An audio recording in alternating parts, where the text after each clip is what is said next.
Hi guys, मैं इतनी कहानियों में एक बार फिर से आप सभी का वेलकम करती हूँ। आज मैं आपके सामने एक माँ के ऊपर बीती एक सच्ची कहानी लेकर आई हूँ। माँ बाप जब बूढ़े हो जाते हैं तो बच्चे उन्हें अपने साथ रखना नहीं चाहते। ये एक माँ की ही आप बीती है जो मैं आपको सुना रही हूँ। मेरे पति के देहांत के बाद मैं बेटे के यहाँ रहती थी। मेरा बेटा इकलौता था। मेरी बहू का एक अलग ही रूप मुझे देखने को मिला, साथ ही बेटे का भी। दोनों के मन में क्या है मैं अच्छे से जानती हूँ। वो चाहते हैं कि मैं वृद्धाश्रम चली जाऊँ। उनके जाने के बाद मुझे ये सब देखना और सुनना पड़ेगा, इसका मुझे अंदाज़ा बिल्कुल भी नहीं था। पर मैं अपने बेटे और बहू से बातें सुनकर सहती रहती हूँ, क्योंकि मुझे मेरे पोते और पोती यहाँ पर दिखाई देते हैं। उनकी झलक पाकर मुझे बहुत सुकून मिलता था। मेरी बहू को कोई दिक्कत ना हो इसलिए मैं घर के बाहर रहती हूँ। बेटे मैंने थोड़ी मेहरबानी की कि ऊपर टीन की चादर लगवा दी थी। समय समय पर थोड़ा राशन दे देता था तो मैं अपना बनाकर खा लेती थी। मैंने अपने बेटे से कह दिया था कि मेरी वजह से उन दोनों को कोई प्रॉब्लम नहीं होगी, बस मुझे यहीं रहने दो। इसी घर में मुझे मर जाने देना, मैं बस यही चाहती हूँ। मैं अपने आप को खुशकिस्मत समझती हूँ कि मेरे बेटे और बहू कम से कम मेरे लिए इतना तो कर रहे हैं। मेरा बेटा सुबह 9 बजे अपनी नौकरी पर चला जाता था और बच्चे भी उसी समय स्कूल जाते थे। फिर शाम को 6 बजे मेरा बेटा वापस आता है। बच्चे 3 बजे आते थे।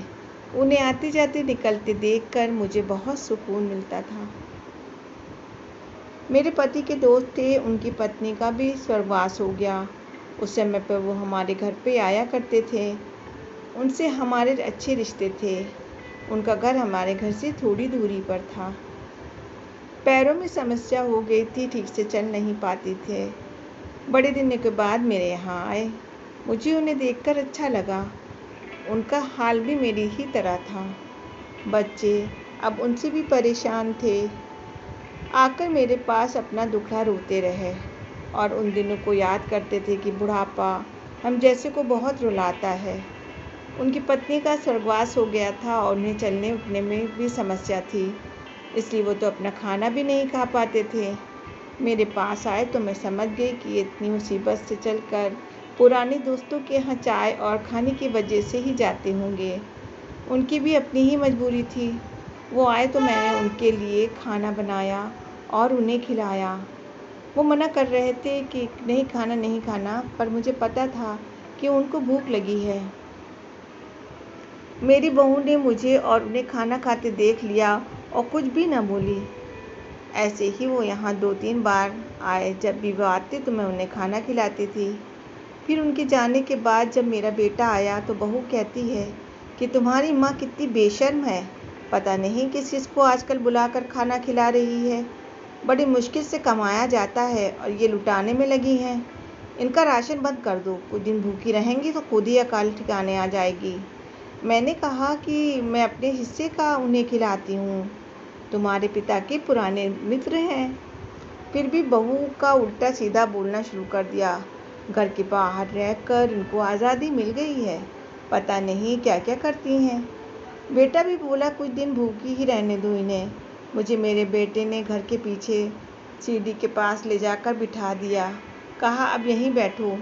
मेरे तो अब आंसू भी न सूख गए थे। अगले दिन मुझे खाना ना मिला।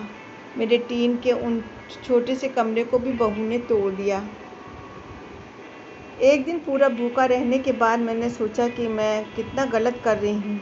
मुझे अपने बेटे के यहाँ नहीं रहना चाहिए और शायद गलती भी मेरी ही है। मेरी ही परवरिश में कोई कमी रह गई है, तभी तो मुझे ये देखने को मिल रहा है। अगली सुबह मैंने अपने बेटे से कहा कि मुझे वृद्धाश्रम छोड़ आना। अब मैं तुम दोनों को ज़्यादा परेशान नहीं करना चाहती। बहू ने कहा कि एक दिन भूखी रही तो देखो अकल ठिकाने आ गई ना। बेटे के चेहरे पर भी अजीब सी खुशी थी। जल्दी से तैयार हो गया मुझे छोड़ने के लिए। बहू कह रही थी कि आज की छुट्टी ले लें, यहीं आसपास मत छोड़ आना, कहीं 3 दिन में वापस आ जाए। मैंने अपनी बहू से कहा कि बेटी चिंता मत कर, मैं अब नहीं आऊँगी। मैं अपने पोता पोती को गले लगाया। मुझे पता था कि अब मिलना नहीं हो पाएगा। बेटे को भी चाहती थी कि एक बार जी भर के गले लगा लूँ, लेकिन वो बोला चलो जल्दी करो। मैंने बहू को कहा कि बेटी अपना ध्यान रखना। मेरा बेटा मुझे छोड़ आया। वहाँ आकर मैंने देखा कि मेरी तरह कई लोग थे। थोड़े दिन उदास रहते, फिर सच को स्वीकार कर लेती हूँ। मैं अब खुश हूँ, कुछ काम भी करती हूँ और मैं चाहती हूँ कि ऐसी बहू ऐसा किसी के साथ ना हो। लेकिन ऐसा कब किसके साथ हो जाए कोई बता नहीं सकता। किसके साथ ऐसा हो जाए, क्योंकि आजकल के बच्चे अपने माँ बाप को बोझ समझने लगे हैं। माँ बाप को ऐसे समय के लिए भी तैयार रहना चाहिए कि आगे हमारे बच्चे हमारे साथ क्या करेंगे। बस बच्चों को पाल कर बड़ा कर दो, उन्हें कुछ उम्मीद मत रखो, क्योंकि आगे क्या होगा वो तो आगे चलकर ही पता चलेगा। गाइस, आपको हमारी कहानी अगर अच्छी लगी हो और उससे कुछ सबक मिला हो तो प्लीज़ कमेंट करके बताएं। और प्लीज़ मेरे चैनल को अभी तक आप लोगों ने सब्सक्राइब नहीं किया है तो प्लीज़ मेरे चैनल को भी सब्सक्राइब कर लें। नोटिफिकेशन के लिए बेल आइकन को प्रेस कर लें ताकि आगे आने वाली हर कहानी आपको सुनने को मिल सके।